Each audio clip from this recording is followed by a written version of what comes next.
श्री गुरु चरण सरोज रज निज मन मुकुर सुधारे, बरनउँ रघुबर बिमल जसु जो दायक फल चारे, सियावर रामचंद्र की जय।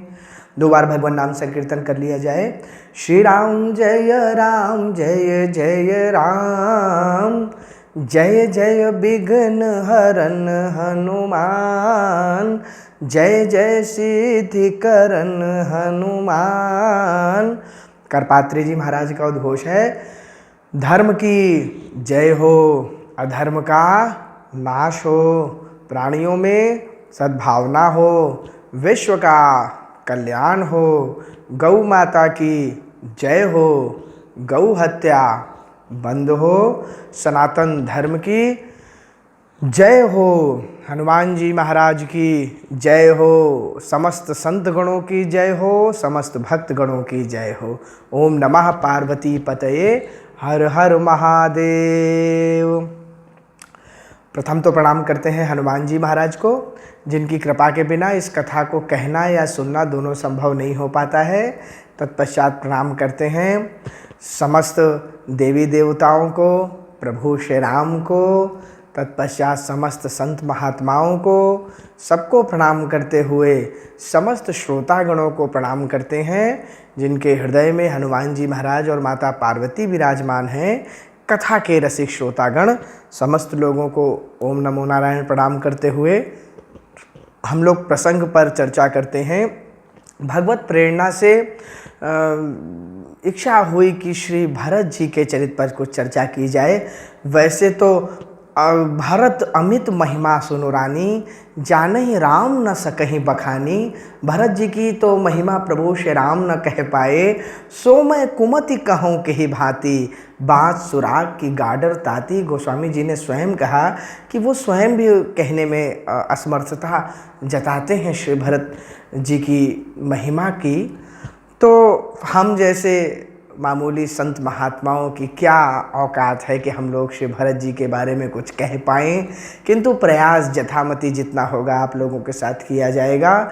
माताओं बंधुओं ध्यान दीजिए, भक्त शिरोमणि भरतलाल जी महाराज केकई राज में हैं। हम लोग भरत चरित्र की चर्चा, और यदि आप लोगों का स्नेह भगवत कृपा इसी प्रकार होती रही तो मेरी यह इच्छा है, आगे तो हर इच्छा बलवान, कि हम लोग संपूर्ण भरत चरित्र की चर्चा क्रमबद्ध भाग में पार्ट वाइज करते रहें। तो आज प्रथम भाग में जो चर्चा हो रही है कि भरत जी महाराज शत्रुघ्न जी महाराज के साथ केकई राज में हैं, और इधर चक्रवर्ती सम्राट ने राम जी के वियोग में देह त्याग दिया है, और देह त्यागने के बाद मानो सारी अयोध्या धाम में भयावह माहौल हो गया है, दुखद माहौल हो गया है, मानो दुख स्वयं मूर्ति रूप लेकर के अयोध्या धाम में पधार गए हों।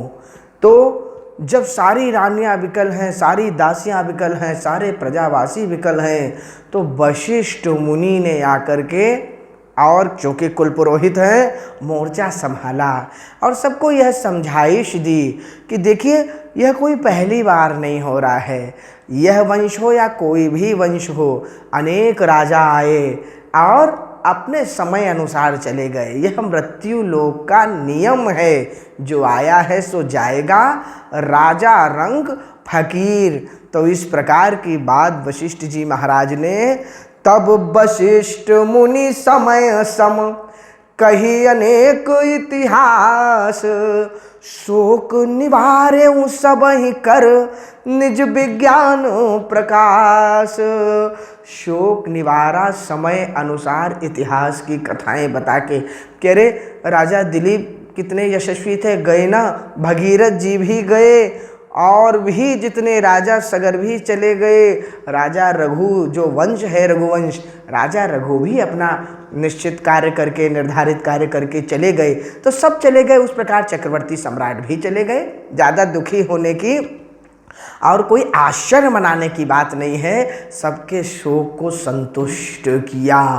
और दूसरी तरफ राजा जी के मृतक शरीर को नाव में रखा तेल भर के।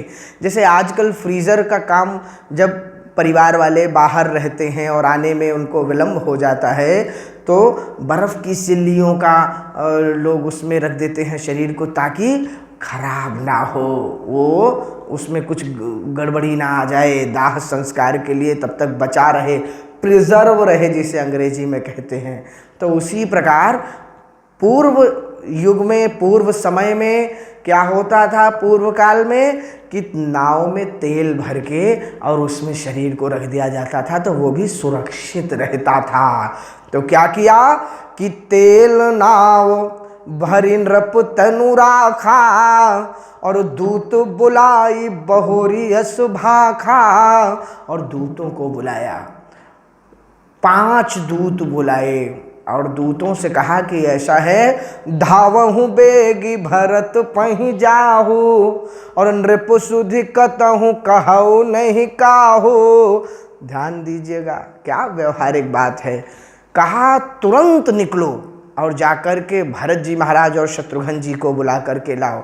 वैसे तो पास में श्री राम और लक्ष्मण जी महाराज जल्दी मिल जाते, किंतु प्रभु श्री राम ने संकल्प ले रखा है 14 वर्ष का, और लक्ष्मण जी महाराज भी इसीलिए उनके साथ नहीं आएंगे, वो धर्मोचित नहीं था। और दूसरी बात, राजा जी ने भरत जी को राजपाट के लिए स्वीकृति दे दी थी, तो राजा का आना और राजोचित संस्कार से चक्रवर्ती सम्राट का दाह संस्कार होना यह आवश्यक था, क्योंकि राज की सामग्री, राजकोष का उपयोग राम जी तो करेंगे नहीं, वो तो तापस वेश विशेष उदासी हैं। इसलिए भरत जी महाराज को कैकेयी राज से बुलाने के लिए दूतों को भेजा गया। और क्या कहा कि नृप सुधि कतऊ कहऊ नहीं काहू, किसी से भी चक्रवर्ती सम्राट के बारे में कोई बात मत कर लेना जो यहाँ पर घटना हो गई है। कारण, प्रथम कारण तो कि बात निकलेगी तो फिर दूर तलक जाएगी। यदि बात आपने बता दी कि चक्रवर्ती सम्राट का देहांत हो गया, प्रश्न आएगा कैसे हो गया। अरे भाई, आज के युग में कोई चला जाता है, आज के युग में क्या, किसी भी युग में, आज के युग में तो हम लोग कहते हैं कैसे गया, कोरोना तो नहीं था। पहले के युग में भी यदि कोई चला जाता है तो क्या बात होती है, कैसे गया, क्या घटना थी, अरे अभी तक तो स्वस्थ थे, एकदम से क्या हो गया। तो यह प्रश्न उठेंगे वहाँ पर, और जब प्रश्न उठेंगे तो पता लगेगा कि वो राम जी के वियोग में उन्होंने देह त्यागा। अरे राम जी का क्यों वियोग हुआ, उनको वनवास दे दिया गया, अरे वनवास क्यों दिया गया। तो बात निकलेगी कि माता कैकेयी के वचन पर वनवास दिया गया। तो कैकेयी राज से लेके जितने भी वहाँ के लोग हैं, माता कैकेयी के पिताजी अश्वपति, उनके भाई युधाजित, उनकी माता शुभलक्षणा, किसी को भी क्या ये पसंद आएगा। माता कैकेयी के लिए कितना लज्जित होंगे वो यह बात सुनकर के कि मेरी बेटी ने ये क्या अनर्थ कर दिया। तो ये और भरत जी महाराज के ऊपर क्या बीतेगी। नंबर 1 यह कारण कि राजा जी के बारे में किसी को कुछ मत बताना, वहाँ तो चर्चा भी मत करना। और दूसरा कारण, आज भी ये होता है ना माताओं बंधुओं, कि जब कोई परिवार का बाहर रहता है और उसको बुलाया जाता है तो बताया नहीं जाता कि आपके परिवार में ऐसा हो गया है, ऐसी घटना हो गई है। यह कहा जाता है कि बीमार है, स्वास्थ्य ठीक नहीं, जल्दी आ जाओ, बस जल्दी आ जाओ। कारण कि आने में कहीं रास्ते में उनका एक्सीडेंट ना हो जाए, मनोस्थिति बिगड़ जाए और वो ही ना आ पाए तो क्या होगा। तो इसलिए बोले नृप सुधि कतऊ कहूँ नहीं काहू, केवल इतना कहे भरत सन जाई। केवल जाके भरत जी महाराज से पहली बात, उनसे बात करना, और किसी से बात करने की आवश्यकता नहीं है। केवल भरत जी महाराज से बात करके कहना कि गुरु बुलाए पठये दो भाई, और वहाँ पर प्रयास करना कि सामान्य बर्ताव करो, कोई बहुत ऐसा मत कर देना कि चिंतित हो जाए भरत जी से लेके सारे कैकेयी राज के लोग। तो बोले गुरु बुलाए पठये दो भाई, और केवल गुरु जी ने दोनों भाइयों को बुलाया है इस बार, क्योंकि उनके मामा युधाजित भी बड़ा प्रेम करते थे, साथ में आना जाना बड़ा उनका एक था। तो कहा नहीं, केवल दोनों भाइयों को बुलाया है, बड़ा विशेष कार्य है, ताकि कोई और ना आ जाए वहाँ से। तो क्या हुआ, सुनी मुनि आय सुधावन धाये और चले बेग बरबाजी लजाए। राजा गुरुदेव की आज्ञा पाकर के दूत तो निकल पड़े यहाँ से, और ऐसे निकले कि श्रेष्ठ घोड़े भी आज उनकी वेग से लज्जित हो जाएं। इस प्रकार निकले, बिल्कुल दौड़ते हुए चले जा रहे हैं। और उस तरफ भरत जी की क्या दशा है, गोस्वामी जी लिखते हैं कि अनरथ अवध आरंभेउ जब ते, जब से अनर्थ होना प्रारंभ हुआ था अयोध्या धाम में, ध्यान दीजिएगा, जब से माता केकई के प्रति मंथरा जी ने षड्यंत्र, मंथरा जी के प्रति देवताओं ने षड्यंत्र करना प्रारंभ किया था, तब से ही यहाँ भक्त शिरोमणि भरतलाल जी महाराज को कुछ ठीक नहीं लग रहा है। कुछ आभास हो रहा है, कुछ अशुभुन होते हुए दिख रहे हैं। देखिए, सज्जन पुरुषों को भगवान भी किसी ना किसी प्रकार, भगवान के भक्तों को प्रभु भी किसी ना किसी प्रकार कुछ संकेत देते हैं अच्छे और बुरे होने का। कई बार आपने भी अनुभव किया होगा ना, आप कोई बुरा कुछ होने वाला होता है, आप कहते हैं कि हम पहले से ही जानते थे कि ऐसा कुछ होगा, इसलिए हमने उधर हाथ नहीं डाला। भगवान वो कुछ पूर्वाभास कुछ दे देते हैं भक्तों को। आज भरत जी को भी क्या हो रहा है कि अनरथ अवध आरंभेउ जब ते, तो कुछ गुण हो ही भरत कहूँ तब ते। क्या कुछ गुण हो रहे हैं कि देख ही रात भयानक सपना, रात्रि में बड़े भयावह सपने आ रहे हैं। कभी देखते हैं कि पिताजी पर्वत से गोबर के तालाब में गिर गए हैं, कभी देखते हैं कि पिताजी तेल पी रहे हैं, मुस्कुरा रहे हैं, कभी देखते हैं पृथ्वी फट गई, कभी देखते हैं चंद्रमा गिर गया, कभी देखते हैं समुद्र सूख गया, कभी देखते हैं कि अग्नि अपने आप तुरंत बुझ गई, जलते जलते बुझ गई, कभी देखते हैं पर्वत गिर गए, कभी देख रहे हैं कि पिताजी गधों के रथ पे आरूढ़ होकर के जा रहे हैं।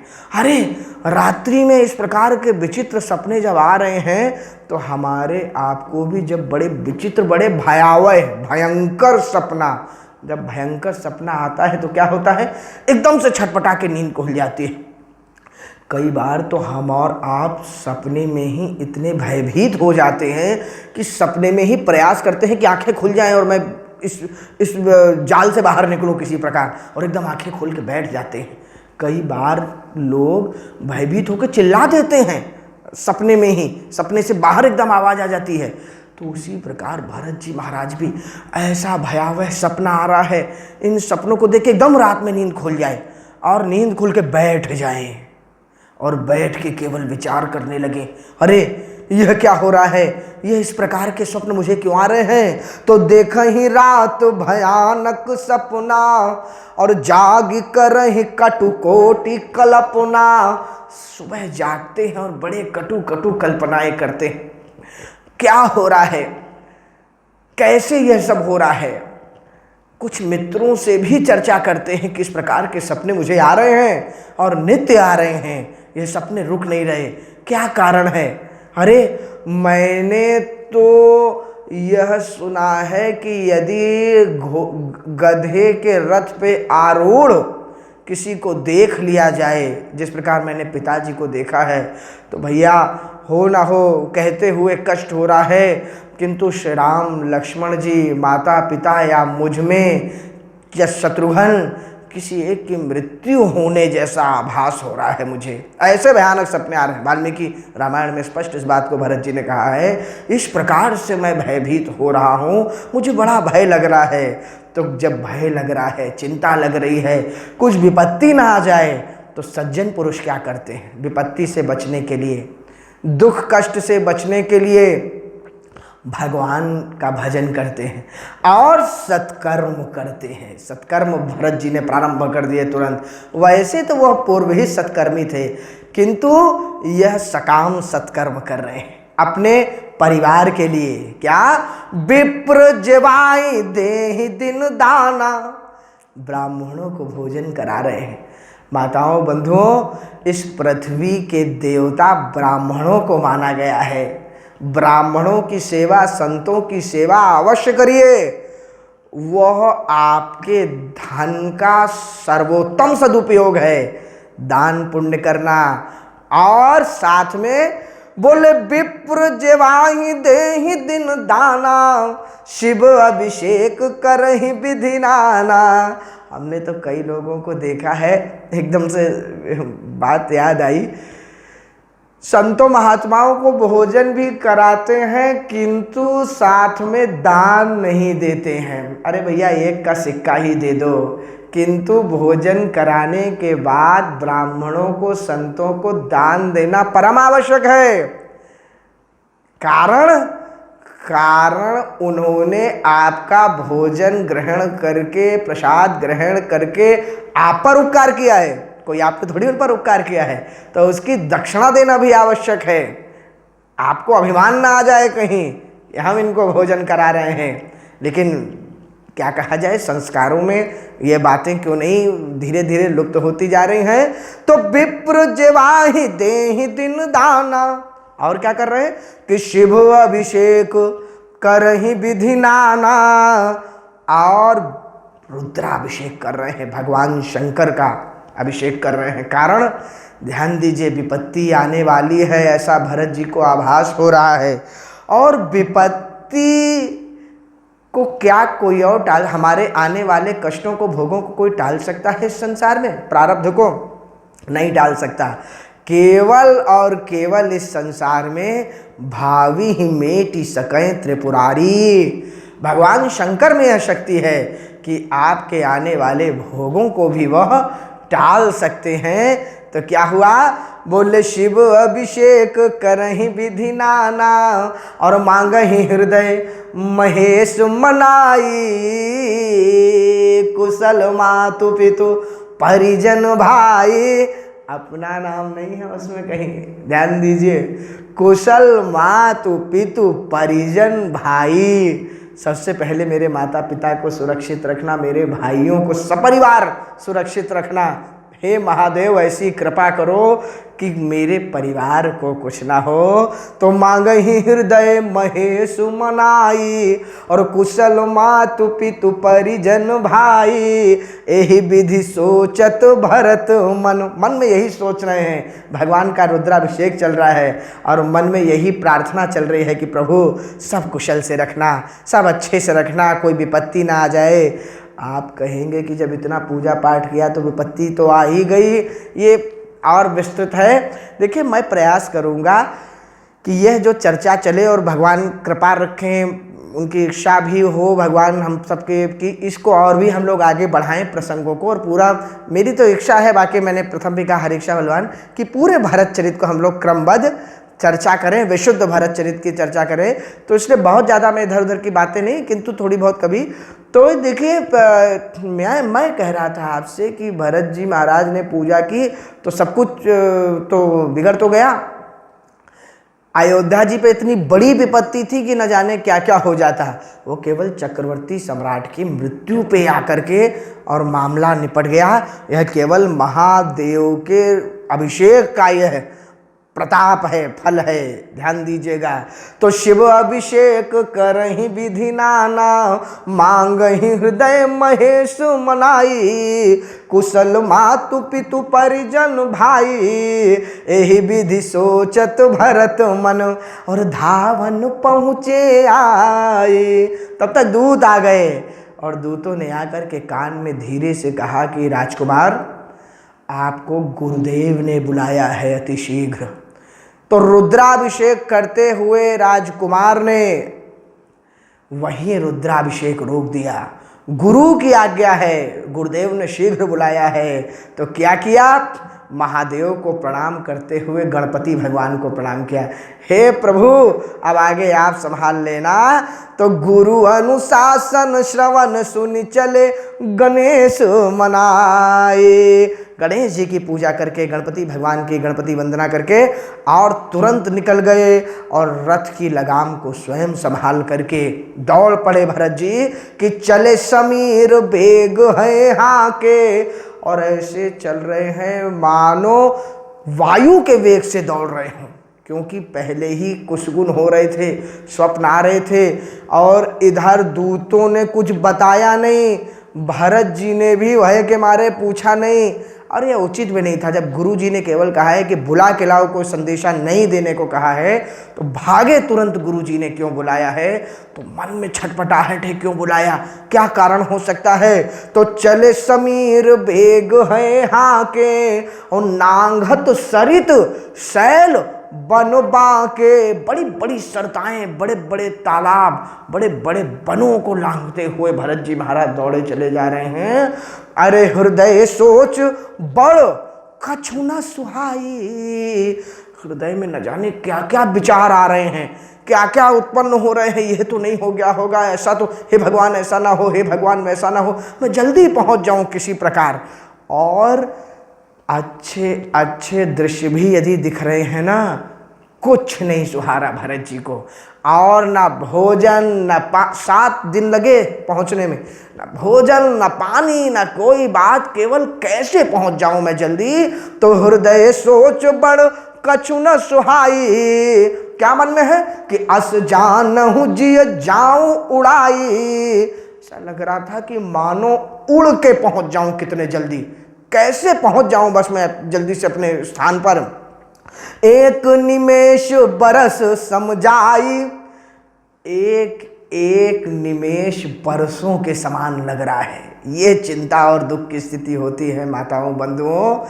वहाँ तो घटना आती है, हनुमान जी महाराज जब माता जानकी की सुधि लेकर के आए तो प्रभु श्री राम ने कहा, कैसी है जानकी जी? तो हनुमान जी ने कहा, वहाँ एक एक निमेष कल्प के समान जा रहा है, कल्प के समान। निमिष निमिष करुणा निधि जाहि कल्प समभीति। बेगी चलिए प्रभुआनिया रिपुदल बल खल जीती। सारे दुष्टों को जल्दी हर के समाप्त करके आइए ना। एक एक निमेष कल्प के समान जा रहा है, यहाँ निमेष बरस के समान जा रहा है। दोनों में क्या अंतर है, ये कभी जब साक्षात्कार कभी चर्चा होगी तब बताएंगे जो हमें अंतर लगता है। अभी तो एक निमेष बरस समझाई, तो यही विधि भरत नगर नियर आई। धीरे धीरे शहर आ रहा, अयोध्या धाम धीरे धीरे पास आता जा रहा है। और जैसे जैसे आ रहा है तो क्या दृश्य दिख रहे हैं उनको?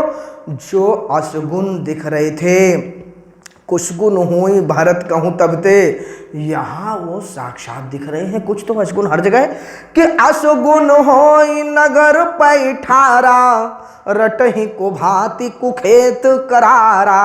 अरे देख क्या रहे हैं, अशगुन पे अशगुन हो रहे हैं। कौआ बुरे स्थानों पे बैठ के करारा काएं काएं काएं काएं काएं काएं कर रहा है। अर्थात कौए का इस प्रकार से विलाप करना भरत जी महाराज को उचित नहीं लग रहा। देखते हैं दूसरी तरफ, खर सियार बोलहि प्रतिकूला सुनि सुनि होई भरत मन सूला। देखते क्या है कि खर और सियार दोनों प्रतिकूल बोल रहे हैं। एक तो भाव है कि दोनों रो रहे हैं, प्रतिकूल बोलना यानी कि रोना, अच्छा नहीं बोलना, अनुकूल नहीं, हम जो सुनना चाहते हैं उसके प्रतिकूल बोल रहे हैं, रो रहे हैं। एक और दूसरा यह भी भाव है कि खर तो गधा तो रहता है शहर में और सियार रहता है जंगल में। यहाँ क्या हो रहा है कि सियार नगर में प्रवेश कर गए हैं और बोल रहे हैं, और गधे जंगल में दिख रहे हैं रोते हुए बोलते हुए। तो खर सियार बोलहि प्रतिकूला सुनि सुनि होई भरत मन सूला। भरत जी को वो वाणी बिल्कुल कांटों की तरह, भाले की तरह चुभ रही है अंदर। अरे ये क्या हो रहा है, इस प्रकार क्यों? और दूसरी तरफ देखते हैं तो खग मृग है गए जाहि न जोए राम वियोग कुरोग बियोए बिगोए। कहने का अर्थ है खग मृग है गए जाहि न जो, कोई भी अच्छा नहीं दिख रहा है, सब रो, राम वियोग कुरोग बिगोए। यानी कि राम जी के वियोग रूपी कुरोग ने उनको समाप्त कर दिया है, मार दिया है, मानो उस प्रकार से दिख रहे हैं सब लोग। अब देखिए, सरसरिता श्रीहत सरसरिता बन बागा, नगर विषेख भयावन लागा, खरसियार बोलहि प्रतिकूला, सुनि सुनि होई भरत मन सूला, खग मृग है गए जाहि न जोए, राम वियोग कुरोग वियोगे बिगोए। रो रहे हैं सब लोग। अब यहाँ देखिए, खग से जलचर बताया, मृग से पशु पक्षी, खरसियार से पशु बताए, और अब मनुष्य की क्या बात है, मनुष्य की क्या दशा है कि नगर नारी सब निपट दुखारी, मनहु सब ही सब संपत्ति हारी। मनुष्यों का तो दशा नहीं देखी जा रही है, निपट दुखारी। अरे जिनकी दशा, जिनके वियोग में पशु पक्षियों की यह दशा है, तो विचार करिए कि अयोध्या वासियों की क्या दशा होगी। माताओं, बंधुओं, अब भरत जी महाराज किसी प्रकार नगर के पास आए और जैसे ही देखा सब लोग दुखी हैं। अरे अरे, किसी से पूछने के लिए जाएं, लेकिन राम राम, जय राजकुमार, जय जय जय जीव, जय, इस प्रकार से जय जयकार करके निकलने लो, कोई बात ना करे। अरे भरत जी बोले, रुको तो सही, क्या हो गया। इस प्रकार से ये अयोध्या धाम ऐसा तो भयावह कभी नहीं लगता था। अरे भरत जी मन में विचार कर रहे हैं कि इससे पहले जब भी मैं अयोध्या धाम आया तो न जाने कितने किलोमीटर पहले से पुष्पों का मार्ग बन जाया करता था, सुस्वागतम के दरवाजे लग जाया करते थे। अयोध्यावासी तो फूल माला लेकर के पुष्प वर्षा करते हुए खड़े होते थे और सबके मुख से एक ही बात आती थी, भैया राम आपकी प्रतीक्षा कर रहे हैं। कहाँ थे राजकुमार, जल्दी आओ, स्वागतम राजकुमार। आज कोई कुछ बात करने को तैयार नहीं है। पुरजन मिलहि न कहीं कछु। पूर्ववासियों की तो ऐसी स्थिति है, दुखी हैं। भरत जी ने ठीक नहीं किया, बोल दूंगा मैं जाके। दूसरा कहता है चुप रहो, तुम्हारी हैसियत है, उनसे बोलोगे, चलो जल्दी आगे चलो। उनको पता ना पड़ जाए कि तुम दुखी हो। चुपचाप अपने चेहरे के दुख को नहीं छुपा सकते हो तो चेहरे को ही छुपा लो, निकलो यहां से तुरंत। तो पुरजन मिलहि न कहीं कछु। क्या कहे बेचारे गरीब, बेचारे मजबूर लोग कह भी क्या सकते हैं समर्थवान को। केवल अपना मन महसूस के रह जा रहे हैं सारे पूर्ववासी। गवही जुहार ही जाई, जोहार करके, राम जोहार करके निकल जा रहे हैं। अरे रुको रुको भैया, कोई कुछ बताने को तैयार नहीं। कारण भरत कुशल पूछी न सकहीं। ना भरत जी उनकी कुशल पूछ रहे हैं, पूछ पा रहे हैं, और वो तो भरत जी की क्या कुशल पूछें और क्या अपनी कुशल बताएं। क्योंकि यदि बता देंगे कि राम जी के जाने का बड़ा दुख है हमें, और कहीं भरत जी भी माता कैकेयी के साथ मिले हुए तो हमको भी दंड मिल जाएगा। तो भय, इस बात का भय है, और विषाद इस बात का है कि प्रभु चले गए, और प्रभु के जाने पे हम किस प्रकार आपसे प्रसन्नता से मिले भरत जी। तो पुरजन मिलहि न कहीं कछु, गवही जोहार ही जाए। भरत कुशल पूछी न सकही, भय विषाद मन माही। भय और विषाद दोनों मन में है पूर्ववासियों के, कैसे बात करें। भरत जी महाराज आते हैं, रथ रुकता है। अब भरत जी महाराज अंदर राजमहल में प्रवेश करने जाएंगे।